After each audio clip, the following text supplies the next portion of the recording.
Upasuaji wa roboti katika uwanja wa upasuaji wa saratani umeleta mapinduzi katika matibabu ya wagonjwa wenye saratani.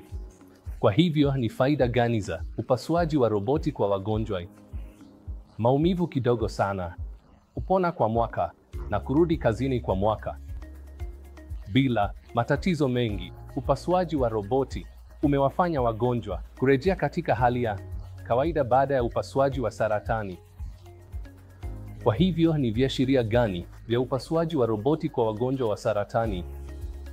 Wagonjwa wenye saratani za kike kama saratani ya uterasi, saratani ya ovari na saratani ya shingo ya kizazi, na saratani za mfumo wa mmeng'enyo kama saratani ya kolorektamu na tumbo na kongosho, na wagonjwa wenye saratani ya mapafu ambapo upasuaji wa roboti wa lobotomi ya mapafu unaweza kufanywa, na wagonjwa wenye saratani ya mdomo ambapo upasuaji wa roboti kupitia mdomo unaweza kufanywa. Upasuaji wa roboti unamaanisha upasuaji na daktari wa upasuaji na sio na roboti yenyewe. Tafsiri ya mikono ya daktari wa upasuaji kwa mgonjwa inafanywa kupitia roboti.